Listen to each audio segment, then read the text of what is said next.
Hello everyone, welcome to Manual Tutorials. In this video, we'll be seeing how to write a code to print a pattern in Java. This would be the first video in the pattern programming series. So we'll start. This is the pattern that we want to print. The pattern is just a sequence of numbers from 1 to 10 printed in the form of a triangle. So we will see how it works. Before that, I'll just tell you all how you must understand how to proceed with the code. Now the first thing that we need to do is see how many rows and how many columns are there in a pattern. So in this, considering these to be the rows, we have total rows to be 4. Also, we have 4 columns. So we can set col also to 4. Now we have to say, we will just start assigning, like this is row number 1. So we'll denote it with I. And this is the columns, so we'll denote it with J. So what we are expected to do is we have to find some relationship by which we can code for it. So if we look at this pattern, we can see that for row number 1, there is 1 column. For row number 2, there are 2 columns. For row number 3, there are 3 columns, and for the 4th row, there are 4 columns. So at each row, the number of columns, it is equal to the row number. And also we should notice that it is not just equal, it is beginning from the first column up to the row number. So this is column 1, and there is only 1 column because the value of I is 1. In this case, where I will become 2, J is moving from J equal to 1 and J equal to 2. Similarly, here I is 3, but we have the values for J as J equal to 1, J equal to 2 and J equal to 3. Similarly for the 4th row. So this is the way we try to find out the relationship between the values in the pattern. So, and for this specific pattern, we can see that it is simply a sequence of numbers from 1 to 10. So it's 1, 2, 3, 4, 5, 6, 7, 8, 9, 10. So we will see how to code for it.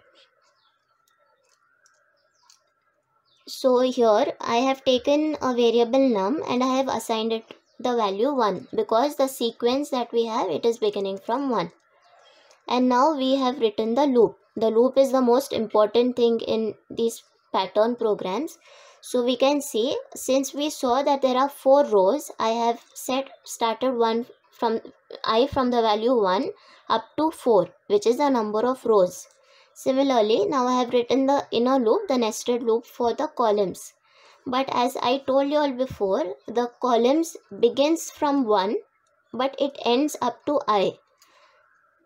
So here I have started J from 1 and it is iterating up to the value I. So once this is done, we have to see what will be printed inside the loop. So what we are printing is the value of num. So in the first case, since we initialized it to the value 1, initially 1 will get printed and it's printing a space because we can see, or you could even print a tab, we can see that the numbers are space separated. So after printing that, we are incrementing the value of num so that we go to the next number in the sequence. And once one row is printed, we are printing a new line. So we'll just try to work this out and see how the pattern will get printed.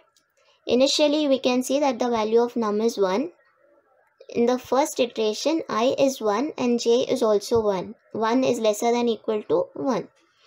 Now, it moves inside the for loop and it is printing the value of num. So num is holding the value 1 and it is printing a space. Now we are incrementing the value of num and becomes 2.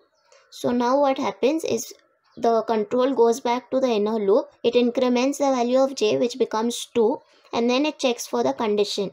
Since 2 is not lesser than equal to I, which in this case I was 1, so 2 is not less than equal to 1. So it comes out of the inner loop, it prints a new line and then goes back to the outer loop. Now the value of I becomes 2, but J is again starting from 1, so 1 is lesser. So since the value of J is 1, it will come inside the loop, it will print the value of num. Now num had become 2, so it will print 2, it will print a space. Now J becomes 2. 2 is lesser than equal to 2, so it will again print num, which is 3, and then it will print a space. It will increment the value of num, which now becomes 4. It goes back to the loop, it increments the value of j, and then it will check if it is lesser than equal to I. But in this condition, the check will fail because j becomes 3, whereas I is still 2. So 3 is not lesser than equal to 2. It will simply print a new line and go back to the outer for loop. And this way it will keep printing the other numbers as well. So it will be 4, 5, 6, 7, 8, 9 and 10. So this is how we write a code to print this pattern. There could be any other method as well, and this is one simple method. Hope you all understood how to write a code for this pattern. If you all like the video, do like it and also share it with your friends, and also subscribe to the channel so you will get immediate notifications for the videos. Thank you.